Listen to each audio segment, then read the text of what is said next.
Guten Tag, mes amis, wie geht's? C'est moi, Dieter. Ich bin Dieter.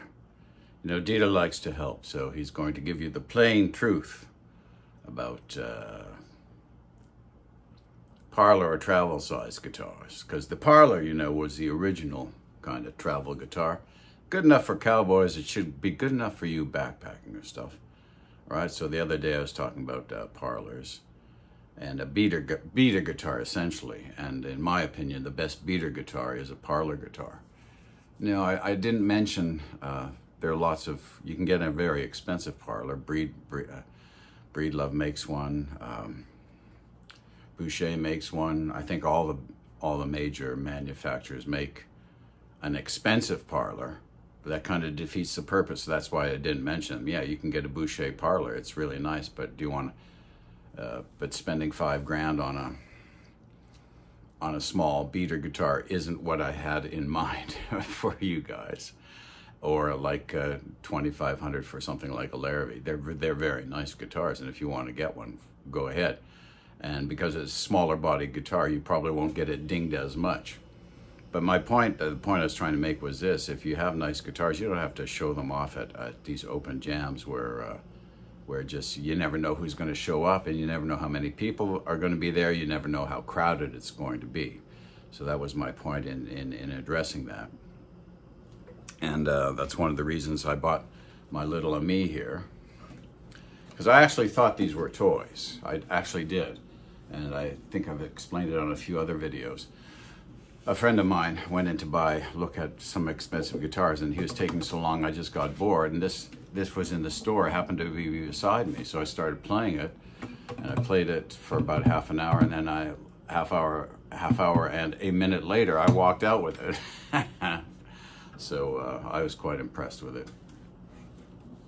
So that was my point. My point was, you know, a beater guitar, and you know, if you can get a parlour used, even if it's a good one, like a Larrivee or a Boucher or whoever, or a Yamaha or an Alhambra, those are the ones that I've tried that I like. That's what I would recommend you do, because you know, you don't want to spend, I don't think, over $1,000 on a beater. I got this for $399, I think, but I liked it so much I put $200 tuners on it. And I thought it was a K&K, but I noticed it's got a battery, so I don't think it's a K&K pickup. I think I have a Fishman pickup in here. But it's a good pickup. I think the pickup was like $175 or $200. And of course, I always put my John Pierce armrest on. And I put ebony bridge pins on, but Godin products all come with tusk nuts and saddles, so I didn't have to change that, and I'm very happy with it.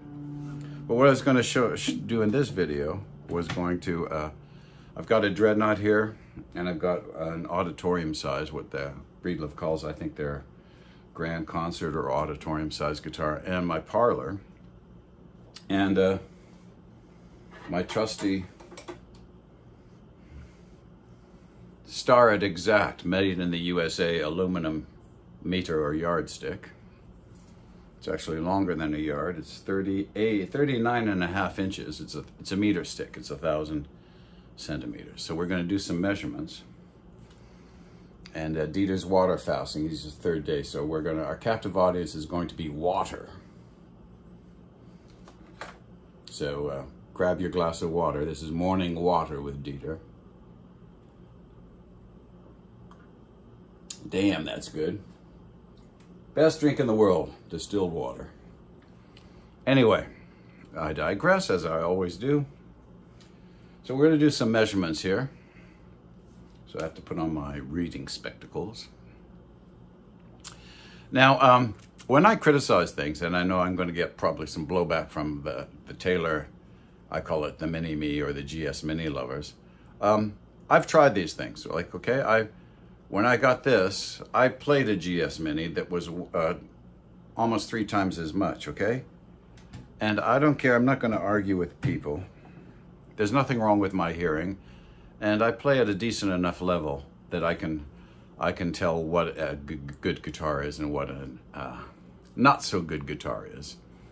And you know, it's my opinion, but this is my channel, so you're gonna get my opinions, and I played them a lot. I even helped a former friend buy a GS Mini because that's what he wanted. So I lent him half the money for it.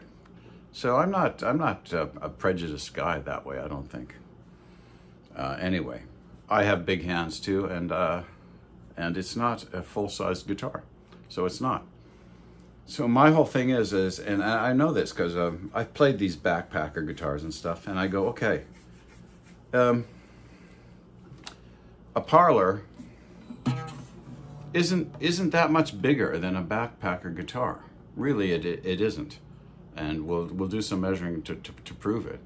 And I think a parlor size is small enough. Like you can put it on a plane, on the in the overhead, because I've done it.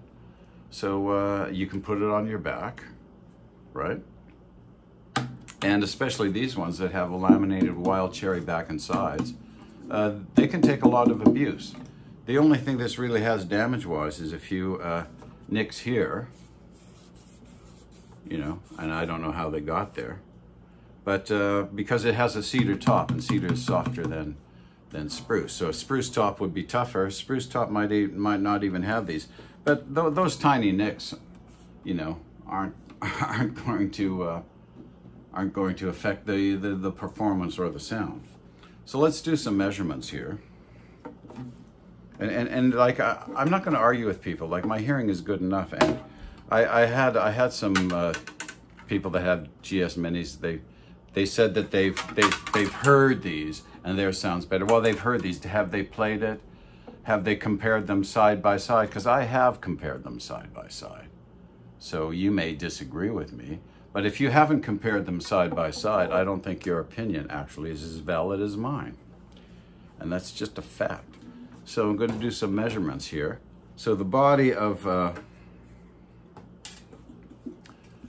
you know, and this has a maple neck. I scraped the paint off because I don't really like paint. And you know, so a maple neck can take some, it does, I mean, I've had this for 4 years now, and it's been in camping and in cars and stuff, and there's no nicks in the neck.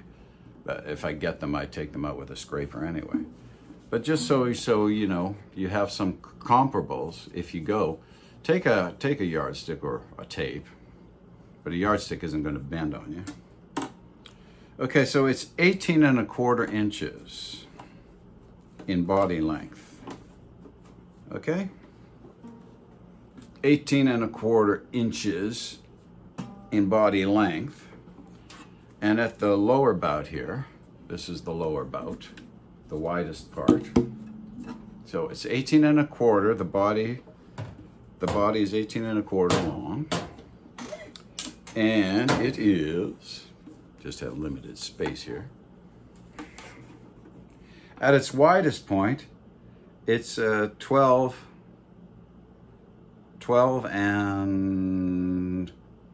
7/8 wide, okay? And the upper bout, which is this, at its widest point, is 9 1/4 inches, so it's not that big. The neck from the body, from the heel to the end of the headstock is 17 3/4 inches long, okay? And the neck is, the neck width at the nut, it's 1 3/4, so it's you know, a standard size for a guitar. And it's got 12, 13, 14, 15, 16, 17, 18, got 19 frets. And from the 19th fret, okay, to the nut, it's 16 1/2 inches long. Okay? So those are the dimensions of your parlor. So keep that keep that in mind. And now we'll look at my Boucher Dreadnought, which is a full-size Dreadnought, and it's a much bigger guitar. So we'll do the same measurements. The Boucher at the lower bout, and I even have to adjust where I'm sitting now. At the lower bout, The Boucher is 15 3/4 inches wide. And at the upper bout, it's 11 1/2 inches. And the body of the Boucher from the heel to the end, to the back, it's 19 7/8, okay? And from the, I know the Boucher is 1 3/4 at the nut. And so the Boucher from the top of the head stock, so this is its total length, okay? To the end pin, it's 41 inches. So your dreadnought is quite a lot bigger, and the Boucher has 12, 13, 14, 15, 16, 17, 18, 19, 20, 21 frets. And from the nut to the 21st fret is 17 1/2 inches. So that's quite a bit bigger. Now let's look at my Breedlove, which is, I think they call it a grand concert. Let's see if they actually say here. Organ concert burst. Myrtle wood back and sides, Sitka spruce top. And the serial number there, I think it was built in 2017, because it starts with a 17, and that's usually the year it was built. And this is number 535. So I got 535th one they made, I guess, in 2017. Beautiful guitar, man. It really is nice. My favorite. Like, I don't hate on the American stuff. This is the best, nicest American guitar I have. It's the only American guitar I have. But it's a nice one. And so it is at its lower bout, 15 1/4 inches. So that's a bit smaller than the dreadnought. And yeah, 11 inches. Just slightly over 11. 11 1/8 at the upper bout. And the body is 19 3/4 inches. And from the tip, and the Breedlove has a pointed headstock, so from that very pointed tip to the end, it's 40 inches. 40 inches long, so it's almost as long as the Boucher. But here, that's to this point. See, it's got a pointed, kind of a cool design there, headstock. And the Breedlove is 1 3/4 inches at the nut. And the Breedlove has 14, 15, 16, 17, 18, 19, 20, 21, 22 frets. And from the nut to the 22nd fret is exactly 17 1/2 inches. So there you go. There are some dimensions that will help you. And I don't mean to knock Taylor, but if you're going to say that the GS Mini is the same as a parlour, you're wrong. It's not. And if you're going to tell me it sounds as good as a good parlour, it doesn't. And if you believe that, then there's some Democratic people in the United States that also believe that former President Donald Trump shot himself and faked it with ketchup. And if you believe that, well, and I'm not pro anything, I'm not an American, I'm just an observer. If you believe that, they have a clinical word for that. It's called clinically insane. And there may be some doctors in your area that can help you with that. Other than that, happy plucking, Maizumi, and wherever you go, there you are. And just remember, when you discuss religion and politics, maybe you should have some actual facts of both pro and con before you open your mouth. Just a suggestion, Maizumi, because you know, Dieter likes to help. Okay? Happy plucking.